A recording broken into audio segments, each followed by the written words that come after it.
Hello lore nerds. Today I finally have another video. The topic for this one is the gods of my world, which have undergone significant revision and improvement over time. I should start by explaining about them. There are 12 gods, commonly simply referred to as the 12. They were originally 11, then one was overthrown and torn apart, making 10, and then later 2 mortals ascended to godhood, making 12. The gods formed in the early primeval mortal world, long before mortals would come to exist. First were the 3 triplet goddesses, Arduan, Marin, and Nixaya.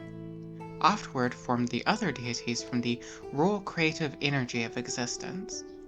I may go more into the whole creation story in another video, but this will suffice for now. Later, the gods realized their existence is tied to the mortal world. If it was to be ever destroyed, they will dissipate. So they left, placing a protective ward around the mortal world so that they cannot use their full power while within, thus making it harder for any gods to accidentally destroy it. Going out into the spiritual realm known as the Astral Sea, they formed what are like cosmic islands which became their own divine realms. Now that we have a basic idea of the gods and their early history, I will explain each one individually. Anbazar the Watcher. Anbazar is one of the 2 ascended gods, mortals who achieved apotheosis to become divine. Once a mortal hero, she has now become the goddess of heroism, protection, oaths, and stories. She is widely worshipped, not only for being a god of things people quite like, but also because she proved that it's possible for good people to become gods. Previously, the only ascended god was Rond, who was far from good. Yet Anbazar, a hero, became a god. She appears as a tall, strong woman clad in golden armor, usually with some sort of divine aura or halo. She embodies the ideals of goodness, vigilance, and defending the weak, and is a patron deity of adventurers, heroes, and even city guards. Aside from these, her worshippers are also often normal, common people who pray for protection from harm.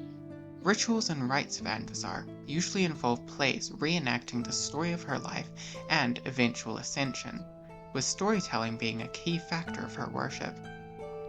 These events are often annual, and act as festivals where people come from all over to hear the tale of Anbazar. In mortal life she defeated evil wizards, aided in the downfall of an empire of giants, slayed an ancient dragon, and eventually sailed to the furthest east, to the land where the gods were born, to stop an enemy from becoming a god. Through unknown means, Anbazar both succeeded at defeating that person, and unintentionally became a god. Arduan the All-Knowing. The title of All-Knowing is not literal, as Arduan does not actually know everything, or else she wouldn't be continuously seeking to learn. Instead, it is more of something she aspires to know everything there is to know in the entire cosmos. Arduan is the god of knowledge, as well as of the seas and all waters, and is the middle sister of the triplet goddesses. Arduan, in those primordial times, took the various rivers and lakes of the world and spread them into vast oceans. She is a patron to all who live in and around the waters, such as fishermen and sailors.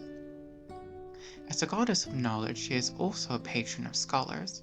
When she first formed from the primeval energies of the world, she began to make a record of everything. She cannot see and be around for all things, however, so over time the amount of things she does not know has grown.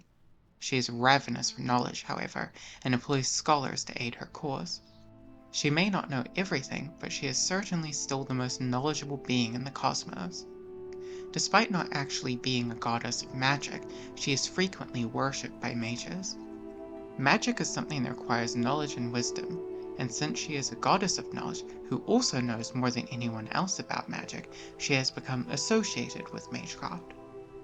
Arduan is dedicated to the goddess Thera, and the 2 deities are heavily in love. After overcoming the lost tyrant god, the 2 goddesses create the 5 moons in the sky as monuments to her love for each other.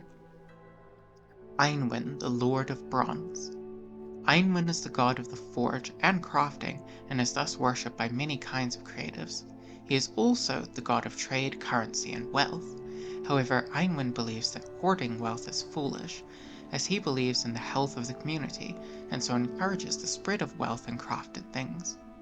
It is generally thought that Einwin is one of the younger gods, older than mortals, but still comparatively young relative to the other gods. It seems that Einwin formed from the antithesis to natural creation out of the concepts of artifice and craft. Before mortals even existed to work metals, Einwin was making wonders for the other gods. Ever the proponent of making new things, Einwin was one of the first to suggest creating intelligent mortal beings. He wanted to create things which could in turn create things themselves. He taught early mortals how to craft tools with stone and sticks, and eventually how to make things out of copper and bronze. Einwin is a patron to smiths, stonemasons, and others who craft things with practical purpose. He is also a god of trade and currency, and so is the patron to merchants, and various merchant guilds across the world venerate him. Gormal the Brutal One. The widely feared god Gormal formed out of the violent impulses of the gods and living beings. He is the primeval god of slaughter, of violence, and as mortals built cities and became more organized, Gormal took on the role of the god of war. He is the manifestation of the ideas of violent impulse, dark desires, and the instinctive desire to kill. Most who worship Gormal do so out of fear. They make offerings and pray to Gormal in hopes of pleasing him so that they may avoid his wrath. Communities that have displeased Gormal have been known to descend into a rabid frenzy, a cacophony of violence which leaves none left alive. Yet Gormal does not even allow warriors to rest in death. He is known to reanimate the bodies of those who fell in battle so that they may continue fighting. Soldiers never allowed rest, ghouls forced to walk the earth until they suffer a second death. Some, however, do worship Gormal out of veneration. Gormal is a patron of those who live through violence, such as murderers and warlords. He demands not only violence, complete conquest of one's foes. Marin, the Eternal Light. Marin is the eldest of the three triplet goddesses, and thus the oldest of all the gods. She watches over the flow of time, and seeing how dark the world was, set the sun in the sky to bathe it in light. She is the goddess of the sun and light, as well as living energies of justice, judgment, and truth.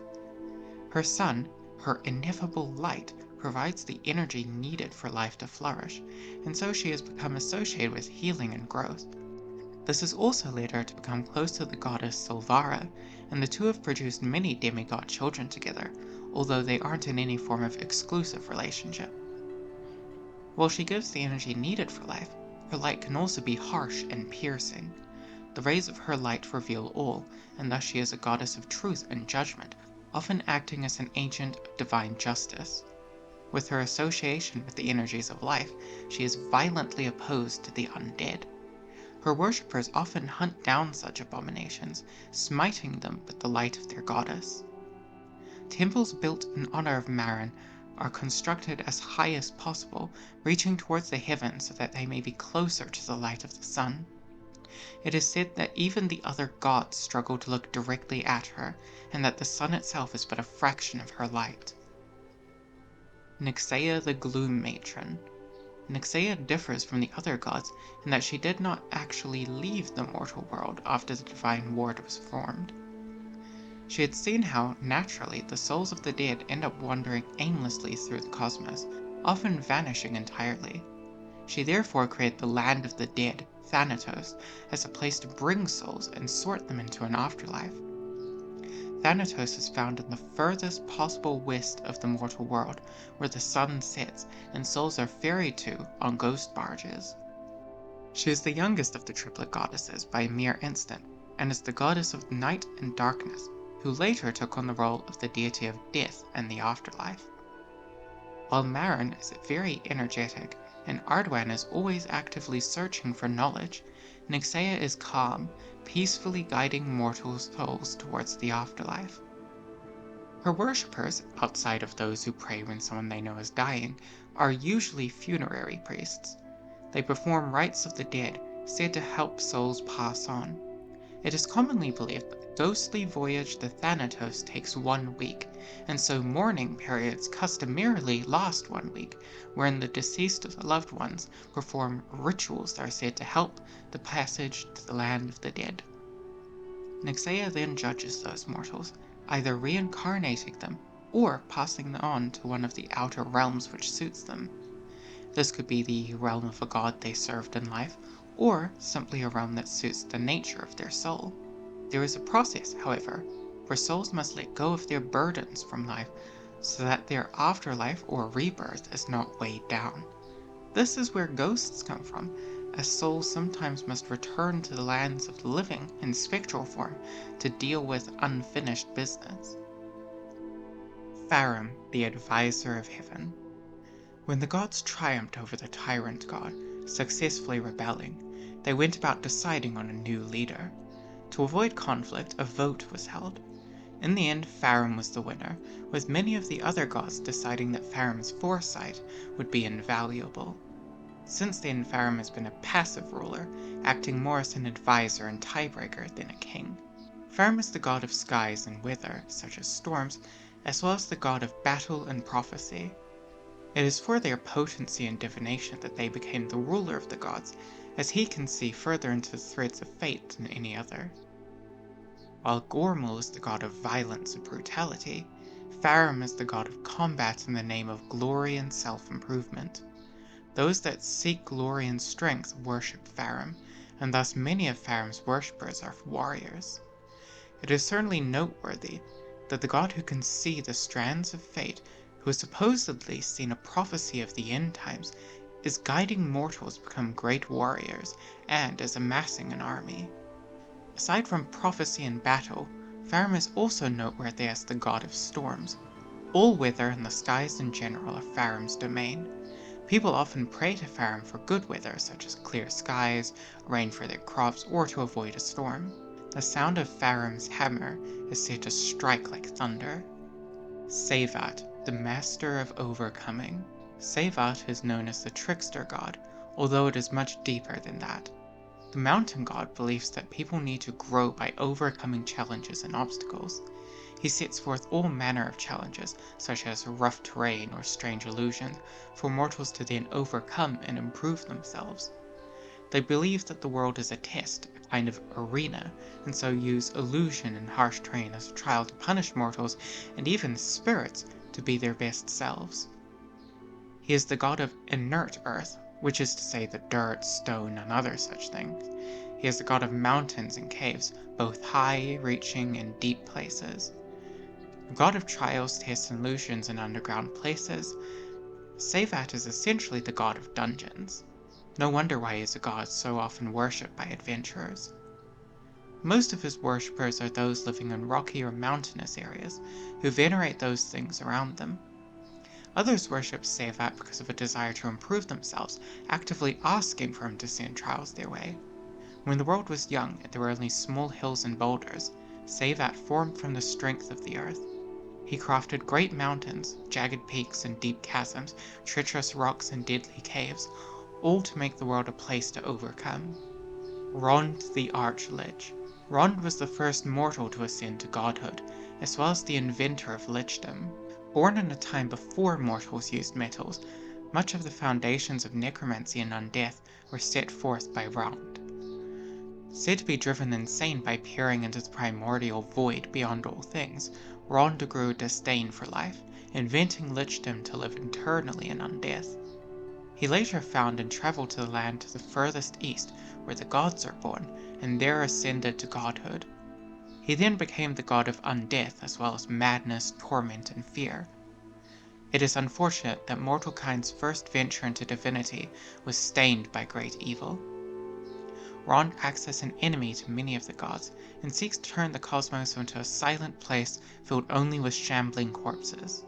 Most who worship Rond are necromancers, typically out of a selfish desire to learn the secrets of lichdom and the hidden powers of necromancy. Even the most devout worshippers rarely love Rond or venerate them in any capacity. Instead, the worship is entirely transactional, worshippers wanting what Rond can offer, and Rond using them as agents of his will. As the god of madness and fear, Rond also enjoys tormenting mortals in other ways. Breaking a mortal's will, driving them to death, and raising them as an undead is Rond's favorite hobby. His realm, Sorrowspire, is filled with many such cases. Sulvara the Green Mother. Sulvara was born from the essences of the first living things in the world, that primeval life. She is the goddess of life itself, nature, the wilderness, and the hunt. She is a goddess of the wilderness and embracing your place in the natural cycle.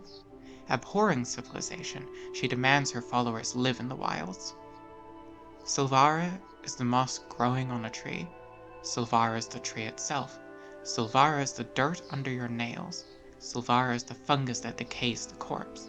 Sulvara is the expanse of forest and the great ocean reef. Sulvara is the herd of beasts that marches in search of food. Sulvara is the predator that stalks these beasts. Sulvara is in all of these things and more. Primal Goddess demands that her followers leave civilization, embracing the wilds as their place of worship and life. They strive to become one with nature, taking their place in the ecosystem along the beasts and growing things. These Sylvanic worshippers devote themselves to nurture and development of the natural world, growing and aiding whatever living biome they have settled in. They viciously defend these sacred places from those that would do them harm, with all the ferocity of a mother beast protecting her offspring. Some more natural-minded cities keep in contact and harmony with such enclaves, hoping not to disrupt nature and thus invoke Sulvara's wrath. Such cities and settlements may have large glades within their borders for these nature worshippers to dwell in. It is thought that these cities are spared the majority of Sulvara's ire, as they have committed to doing as little harm as possible. Thera the Gentle Hand. Thera is the lover of Arduan, associated with the moons and community. She is the goddess of things such as health, athleticism, healing, communities, art, beauty, love, and lust. She is one of the most widely worshipped gods, with nearly every household performing rites to her at some point. She is the goddess prayed to for healing and help in such things as childbirth. Thera is considered one of the city gods alongside Einwin. Thera is revered as the healer goddess, a patron to doctors and other medical workers, as well as those that use magic to aid healing. She is heavily invested in the well-being of people in the community, including physical, mental, and social. As part of this desire for well-being, she is a patron of athleticism and healthy exercise. Additionally, those wishing to improve themselves physically or mentally can pray to her, even for such things as making one's body fit who they are more closely. While Einwin embodies the structural, industrial, and trading aspects of civilization, Thera is the personal and emotional aspect. She is the patron of the arts such as painting, poetry, and song. Thera is also the goddess of love and passion, fostering and encouraging adoration between people. She is the deity invoked at weddings, and when someone needs guidance in the way of love or sex. She encourages all forms of love, platonic, sexual, romantic, and more, as long as it is healthy. Vastel the Springbringer. Vastel is among the most popular of the gods, with wide-reaching worship and veneration by the common peoples. He is the god of agriculture, of the harvest, and the god who brings the seasons, the god of travel and luck, and even gift-giving. His immense popularity among mortals is attributed to this wide array of divine domains. Early in the history of the world, mortals were naught but hunter-gatherers.